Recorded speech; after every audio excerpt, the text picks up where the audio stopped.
Ashiq, Indian cricket ലോകത്തെ സംബന്ധിച്ചിടത്തോളം ഒരു കറുത്ത ദിനമായിരുന്നു കഴിഞ്ഞ ദിവസം ജൂൺ 4 എന്ന് പറയുന്നത്. അതായത് ആ, വലിയൊരു വിജയാഘോഷം, അതിനായി എത്തിയ ക്രൗഡ്, ആ ഒരു ടീം സന്തോഷ ലഹരിയിലായിരുന്നു. ബാംഗ്ലൂർ നഗരം തന്നെ. ആ, അധികം ആയുസില്ലായിരുന്നു അതിന്. മരണങ്ങൾ ഓരോന്നായിട്ട് റിപ്പോർട്ട് ചെയ്തുകൊണ്ടിരുന്നു. ആദ്യം 2 മരണമായി, പിന്നെ 4ആയി, 5ആയി, 6ആയി, അങ്ങനെ 11 മരണം ഇപ്പോൾ ഇതുവരെ റിപ്പോർട്ട് ചെയ്തത്. നമുക്കറിയാം, ബാംഗ്ലൂർ പോലൊരു സ്ഥലത്ത് സാധാരണ ദിവസം പോലും വണ്ടിയും കൊണ്ട് ഇറങ്ങാൻ പറ്റില്ല. 1 കിലോമീറ്റർ കടക്കാൻ തന്നെ ഏതാണ്ട് 3/4 മണിക്കൂർ എടുക്കുന്ന സ്ഥലമാണ്. ആവറേജ് ടൈം വരുന്ന സ്ഥലമാണ് ബാംഗ്ലൂർ. അത്രയും ട്രാഫിക്കാണ്. നമുക്ക് സാധാരണ ദിവസം പോലും ഒന്ന് അവിടെ പോയി, അവിടെ ഉള്ളവർക്കും അവിടെ പോയിട്ടുള്ളവർക്കും അറിയാം അവിടുത്തെ ട്രാഫിക്കും അവിടുത്തെ ഒരു തിരക്കും എല്ലാം എങ്ങനെയാണെന്ന് എല്ലാവർക്കും അറിയാവുന്ന കാര്യമാണ്. അവിടേക്ക് അതായത് ക്രിക്കറ്റ് അത്രയും തലയ്ക്ക് പിടിച്ച്, അതായത് 18 വർഷത്തെ കാത്തിരിപ്പിന് ശേഷം IPL കിരീടവും കൊണ്ട് തങ്ങളുടെ ഇഷ്ട ടീം കോഹ്ലി അടക്കമുള്ളവർ ബാംഗ്ലൂർ നഗരത്തിലേക്ക് വരുന്നു എന്ന വാർത്ത കേട്ടത് മുതൽ ആളുകളും ക്രിക്കറ്റ് ഭ്രാന്തന്മാരും മാത്രമല്ല, ഇപ്പോൾ എനിക്ക് തോന്നുന്നു ബാംഗ്ലൂർ നഗരം മൊത്തം ഇളകിയ അവസ്ഥയായിരുന്നു. കൂട്ടത്തോടെ റോഡുകളിൽ എത്തുന്നു. ഇത് മനസ്സിലാക്കിയ പോലീസ് ആദ്യം തന്നെ ചെയ്തത് വിക്ടറി പരേഡ് എന്ന് പറഞ്ഞ പരേഡ് ഒഴിവാക്കും എന്നുള്ള രീതിയായിരുന്നു. അത് പ്രഖ്യാപനം ഉണ്ടായി. പക്ഷേ അത് ചിന്നസ്വാമി സ്റ്റേഡിയത്തിലേക്ക് മാറ്റുകയാണ്. അതും വലിയൊരു ദുരന്തത്തിലേക്കായിരുന്നു നയിച്ചത്. ഏതാണ്ട് 35,000 പേർക്ക് മാത്രം കടന്നു കയറാൻ പറ്റുന്ന ഒരു സ്റ്റേഡിയത്തിൽ ഏതാണ്ട് 3.5 ലക്ഷത്തോളം പേരാണ് തിങ്ങി നിറഞ്ഞെത്തിയത്. ഇതിനിടയിലാണ് അപകടം കൂടിയത്. പലരും മതിലുകൾ ഇതിനിടയ്ക്ക് പറ്റിപ്പോയൊരു പ്രശ്നം, അവരുടെ പ്രധാന പ്രശ്നം, ഈ ഒരു അപകടത്തിന്റെ ആക്കം കൂട്ടിയത്, ആദ്യം പാസുകളായിരുന്നു ഇതിനകത്ത് സ്റ്റേഡിയത്തിൽ പ്രവേശിക്കാൻ വേണ്ടി നൽകിയിരുന്നത്. പാസുകൾ മുഖേന സ്റ്റേഡിയത്തിൽ കടക്കാനാകൂ എന്ന് ഒരു പ്രഖ്യാപനം ഉണ്ടായിരുന്നു. പക്ഷേ പിന്നീടായപ്പോൾ ആ ഇളവുകളെല്ലാം മാറ്റി പെട്ടെന്ന് പ്രഖ്യാപിക്കുന്നു സൗജന്യമായിട്ട് എല്ലാവർക്കും കയറാമെന്ന്. ആളുകൾ നമുക്ക് മനസ്സിലാക്കാം, അവരൊക്കെ തടഞ്ഞു നിർത്താനാകില്ല. എല്ലാവരും കൂടെ കൂട്ടത്തോടെ ഓടിയെത്തി, ചീറിപ്പാഞ്ഞെത്തി. സ്റ്റേഡിയം മൊത്തം വളഞ്ഞൊരവസ്ഥ. ഏതാണ്ട് ഇത്രയും വലിയൊരു ക്രൗഡിനെ, അതായത് ഏതാണ്ട് 3.5 ലക്ഷത്തോളം ആളുകളെ നിയന്ത്രിക്കാൻ വെറും 5,000 പോലീസുകൾ മാത്രമേ ഉള്ളൂ. ബാംഗ്ലൂർ സിറ്റി മൊത്തം ഒന്ന് ആലോചിച്ച് നോക്കുക. ബാംഗ്ലൂരിലെ ആ ഒരു പ്രദേശത്ത് മൊത്തം ഇത് പോലീസിന് തടുക്കാനായില്ല. പലരും മരങ്ങൾ കയറി, മതിലുകൾ ചാടി സ്റ്റേഡിയത്തിൽ കടക്കാൻ നോക്കി. നമുക്കറിയാം, സ്റ്റേഡിയത്തിന് എൻട്രി എന്ന് പറയുമ്പോഴത്തേക്കും പാസ്സൊക്കെ വെരിഫിക്കേഷൻ ഉള്ളതുകൊണ്ട് തന്നെ വളരെ കുറച്ച് പേർക്ക് മാത്രമേ ഇടുങ്ങിയ വഴി കൂടെ പോകുള്ളൂ. എന്നിട്ടും അതെല്ലാം തള്ളി മാറ്റി ആ ഒരു എൻട്രിയിലൂടെയൊക്കെ കയറാൻ നോക്കി. പലരും ഇതിനിടയിൽ താഴെ എങ്ങനെ അപകടം പറ്റി എന്നാണ് സ്വാഭാവികമായിട്ട് ചിന്തിക്കുന്നത്. അപകടം പറ്റാൻ മറ്റൊരു കാരണം എന്ന് വെച്ച് കഴിഞ്ഞാൽ പലരും ബോധരഹിതരായി വീണു.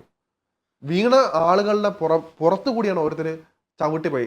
ഈ മരിച്ചവരിൽ കൂടുതൽ പേരും മുഖത്ത് ചവിട്ടേറ്റും നെഞ്ചിൽ ചവിട്ടേറ്റും ശ്വാസകോശത്തിൽ പരിക്കേറ്റുമാണ് എല്ലാവരും മരിച്ചിരിക്കുന്നത്. ആംബുലൻസിന് പോലും, തൊട്ടടുത്ത ആശുപത്രി ഉണ്ടെങ്കിൽ പോലും ആംബുലൻസിന് പോലും കടക്കാൻ പറ്റാത്ത അവസ്ഥ. പലരും അതുകൊണ്ട് തന്നെ നരകിച്ചാണ് മരിച്ചതെന്ന് പറഞ്ഞാലും അതിന് തെറ്റില്ല. കാരണം ഒന്നും ചെയ്യാൻ പറ്റാത്ത അവസ്ഥ, ഒരു ഫസ്റ്റ് എയ്ഡ് കൊടുക്കാൻ പോലും പറ്റാത്ത. ഈ മരിച്ചവർ അവിടെ ആളുകൾ നോക്കുന്നില്ല, ആളുകൾ ലഹരിയിലാണ്. താഴെ കിടക്കുന്നത് ആളാണ്, അതിനേക്കാൾ എനിക്ക് പ്രധാനമാണ് കോഹ്ലിയെ കാണുക എന്നുള്ള രീതിയിലാണ് അവർ പലരും സ്റ്റേഡിയത്തിലേക്ക് കയറാൻ നോക്കിയത്.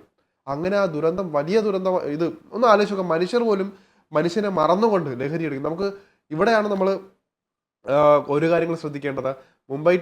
നേരത്തെ ഇന്ത്യ ഇതുപോലെ പരേഡ് നടത്തിയപ്പോൾ, ലോകകപ്പിന് ശേഷം പരേഡ് നടത്തിയപ്പോൾ മുംബൈ സജ്ജമാക്കിയ ഒരു കൃത്യമായൊരു ഇതുണ്ടായിരുന്നു, ഏകോപനം ഉണ്ടായിരുന്നു. അവിടെ ഇതിനേക്കാൾ ആൾക്കൂട്ടം ഉണ്ടായിരുന്നു. ഇങ്ങനെ മരണമൊന്നും റിപ്പോർട്ട് ചെയ്തില്ലായിരുന്നു. ഇവിടെ പറ്റിപ്പോയതെന്ന് വെച്ച് കഴിഞ്ഞാൽ പോലീസിന് ഒന്നും ചെയ്യാൻ പറ്റാതെ നോക്കി നിൽക്കേണ്ടി വന്നൊരു അവസ്ഥ. അവിടെ നമ്മൾ പറയേണ്ട മുന്നൊരുക്കത്തിന്റെ പ്രശ്നം തന്നെ. ബാംഗ്ലൂർ പോലൊരു സ്ഥലത്ത് വെച്ചിട്ട് ഇത് നടത്തിയത് തന്നെ ആദ്യത്തെ തെറ്റായിപ്പോയി. മാത്രമല്ല, മത്സരം കഴിഞ്ഞ് ഏതാനും മണിക്കൂറുകൾക്കകം തന്നെ, ഏതാണ്ട് ഒരു 10 മണിക്കൂറിനകം തന്നെ ആ ഒരു നേരെ അവർ ഗ്രൗണ്ടിലേക്ക് ഉണ്ടാവും. സ്വാഭാവികമായിട്ടും ആളുകൾ ആ ഒരു വികാരത്തോടെ ഇറങ്ങുകയാണ്. അപ്പോൾ ഇതിനുള്ള ഈ ഒരു സുരക്ഷാ മുന്നൊരുക്കത്തിനും സമയം കിട്ടിയിട്ടില്ല അവിടുത്തെ അധികൃതർക്ക്, പോലീസ് അധികൃതർക്ക്. അങ്ങനെ ഒരു ദുരന്ത ഭൂമിയായിട്ട് ബാംഗ്ലൂർ മാറുകയാണ്. സത്യം പറഞ്ഞു കഴിഞ്ഞാൽ ഏറെ വിഷമം തന്നെയുള്ള കാര്യമാണ്. നമുക്കറിയാം, ആളുകളെ തടുത്തു നിർത്താനാകില്ല. പക്ഷെ നമുക്ക് നമ്മുടെ ഭരണകൂടത്തിനും എല്ലാ പോലീസിനും എല്ലാം തന്നെ ശ്രദ്ധിക്കാമായിരുന്നു. ഒന്ന് പ്രിക്കോഷൻ എടുത്ത് ഇത്രയും വലിയൊരു അപകടത്തിലേക്ക് എത്തില്ലായിരുന്നു തോന്നുന്നു അല്ലേ? അടുത്ത് RCB എന്ന് പറയുമ്പോൾ വലിയ ഒരു ആരാധക വൃത്തമുള്ള ഒരു ടീമാണ്. അത് ബാംഗ്ലൂരിൽ മാത്രമല്ല, ഇന്ത്യയിൽ മുഴുവൻ RCBക്ക് വലിയ പിന്തുണയും വലിയ ആരാധകരുമാണുള്ളത്.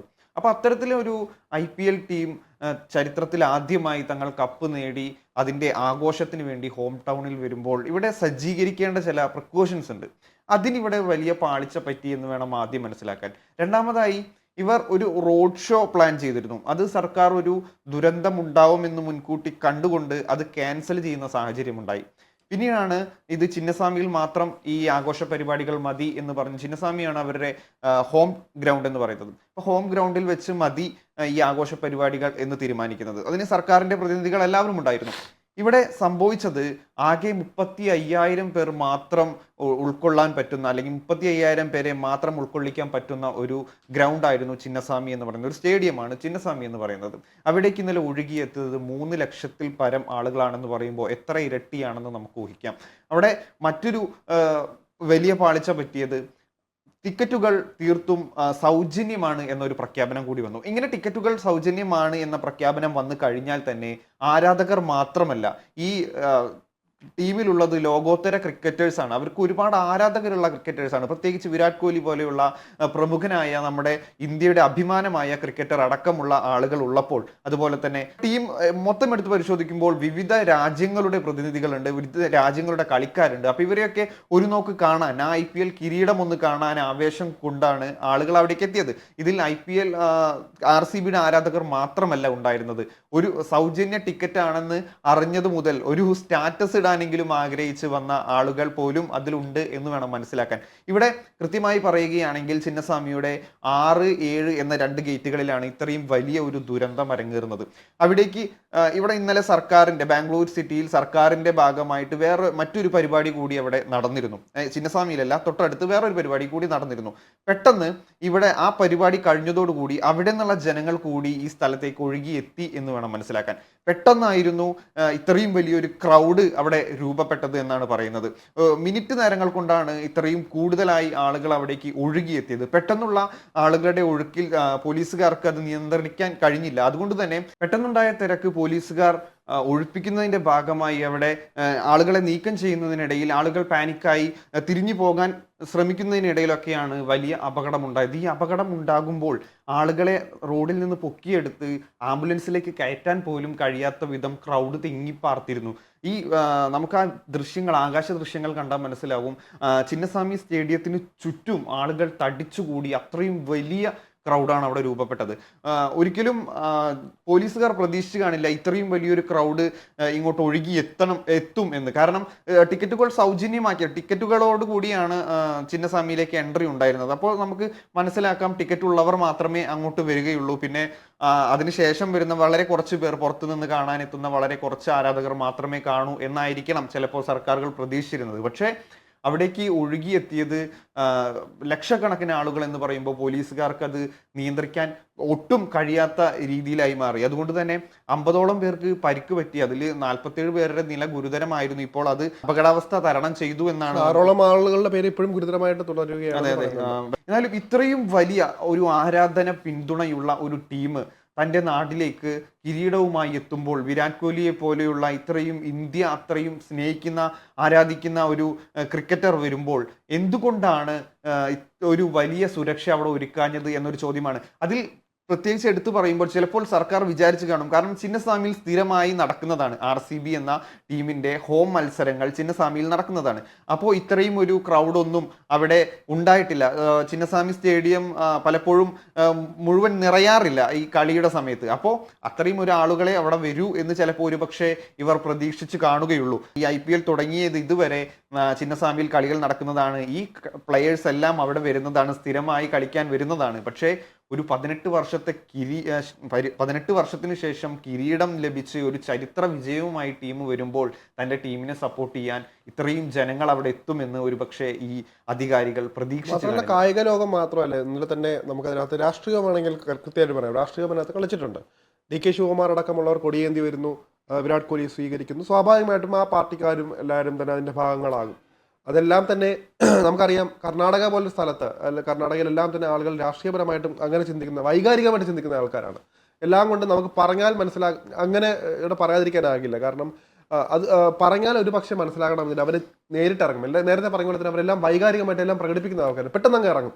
അപ്പം ചെയ്യേണ്ട ഒരു കാര്യം എന്തായിരുന്നു എന്നാൽ പോലീസിന് ഇതൊക്കെ മനസ്സിലാക്കി അവരെ എങ്ങനെ ഇറക്കാതിരിക്കാം, അല്ലെങ്കിൽ എങ്ങനെ അതിനകത്ത് നമ്മൾ നോക്കേണ്ട വിജയാഘോഷമെല്ലാം വേണം, അത് ആളുകളുടെ. പക്ഷെ നമ്മൾ കുറച്ചുകൂടെ പ്രിക്കോഷൻസ് എടുക്കുമായിരുന്നു. ഇപ്പോൾ കേരളത്തിലായാലും സ്ഥിതി ആലോചിച്ച് നോക്കുക, വേടൻ്റെ അല്ലെങ്കിൽ മറ്റേ പ്രമുഖന് ഒരു പരിപാടി വരണമെങ്കിൽ പോലും നിയന്ത്രിക്കാൻ പറ്റാത്ത ദുരന്തങ്ങൾ നമുക്കറിയാം. ഇവിടെ ഒരു കോളേജിൽ ഒരു ദുരന്തം ഉണ്ടായത്, കോഴിക്കോടോ മറ്റോ എന്തോ ഒരു കോളേജിൽ ദുരന്തം ഉണ്ടായതടക്കം നമുക്ക് ഓർമ്മയുണ്ട്. അതും ക്രൗഡ് മാനേജ്മെന്റ് അതും എങ്ങനെയാണ് നടത്താൻ പറ്റാത്ത രീതിയിലാണ് അതും ഉണ്ടായത്. ഇത് മൊത്തം ഇപ്പം നമ്മൾ ഇതിനകത്ത് പറയേണ്ടത് ജനങ്ങളെ കൈകാര്യം ചെയ്യുന്ന രീതി, ഇതിനകത്ത് മുൻപരിചയമുള്ളവരെല്ലാം കൂടെ ഇടപെടണമായിരുന്നു. ഇവിടെയാണ് മെസ്സിയെ പോലുള്ളവരെ കൊണ്ടുവരാൻ പോകുന്നതെന്നും ആലോചിച്ച് നോക്കുക. ഇനി അവർ വരുമ്പോൾ അവസ്ഥ ആലോചിച്ച് നോക്കുക. നമ്മൾ ഈ കാണുന്ന ആയിരിക്കില്ല കേരളം. അതിനേക്കാൾ ഇപ്പോൾ ഫുട്ബോളിനെ അത്രയും സ്നേഹിക്കുന്നവരാണ്. ഇവിടെ ഇനി മെസ്സി എത്തുമ്പോൾ എന്തായിരിക്കും നടക്കാൻ പോകുന്നത്? നമ്മുടെ പോലീസ് സേനയെ കൊണ്ട് അതിനൊക്കെ താങ്ങാൻ പറ്റുമോ? നമ്മൾ അന്ന് തന്നെ ചോദ്യം ചോദിച്ചൊരു കാര്യമായിരുന്നു, മെസ്സി വരികയാണെങ്കിൽ എന്തെല്ലാം മുന്നൊരുക്കങ്ങളാണ് നടത്തേണ്ടത്? ഇത് സത്യം പറഞ്ഞത് മാസങ്ങളോളം വേണ്ട ചിന്തിച്ച് ചെയ്യേണ്ട ഒരു കാര്യമായിരുന്നു ഇത്. പ്രത്യേകിച്ച് ഇത്തരം കാര്യങ്ങൾ ആളുകളെ കൈകാര്യം. ഇപ്പോൾ ബാംഗ്ലൂർ സിറ്റിയുടെ കാര്യം നേരത്തെ പറഞ്ഞ പോലെ തന്നെ അവിടെ വണ്ടിയും കൊണ്ട് ഇറങ്ങിക്കഴിഞ്ഞാൽ സത്യമായിട്ടുള്ള കാര്യമാണ്. അവിടെ നമുക്കറിയാം, അവിടുത്തെ ട്രാഫിക് കൊണ്ട് നമുക്ക് വിചാരിച്ച സ്ഥലത്ത് എത്തണമെങ്കിൽ നമ്മൾ അത്രയും നേരത്തെ പറഞ്ഞ പോലെ തന്നെ 1 മണിക്കൂറിന് വേണ്ട 1/2 മണിക്കൂർ 3/4 മണിക്കൂറാണ് 1 കിലോമീറ്റർ താണ്ടാൻ വേണ്ടി വരുന്നത്. അത്രയും ഇടങ്ങളിൽ ആളുകളും വണ്ടികളും കൊണ്ട് നിറയുകയാണ്. അപ്പോൾ കുറച്ചധികം അവർ ശ്രദ്ധ പുലർത്തേണ്ടിയിരുന്നു എന്ന് തോന്നുന്നുണ്ട്. അവിടെയാണ് നേരത്തെ പറഞ്ഞ പോലെ ക്രൗഡ് മാനേജ്മെന്റ് എങ്ങനെയാണ് നടപ്പിലാക്കാമെന്ന് കുറച്ചുകൂടി നേരത്തെ ഇപ്പം എത്രയോ മാസങ്ങൾ അല്ലെങ്കിൽ എത്രയോ ദിവസങ്ങൾ ഇരുന്ന് ശ്രദ്ധിച്ച് ഒരു ഹോംവർക്കോട് ചെയ്യേണ്ട ഒരു കാര്യമായിരുന്നു. അവിടെയാണ് ഏതാനും മണിക്കൂറുകൾ കൊണ്ട് ഇന്ന് ജയിക്കുന്നു, അത് ഇന്ന് രാത്രി ഒരു 9 മണി 10 മണി 11 മണിയാകുമ്പോൾ ജയിക്കുന്നു, അടുത്ത ദിവസം 10 മണിയാകുമ്പോൾ പ്രഖ്യാപനം വരുന്നു, ആളുകളെല്ലാം കൂടെ റോഡിൽ ഇറങ്ങുന്നു, അങ്ങനെ ഒരു അവസ്ഥ ഉണ്ടാകുന്നു. ഇതാണ് ഇപ്പോൾ ദുരന്തത്തിലും കലാശിച്ചിരിക്കുന്നത്.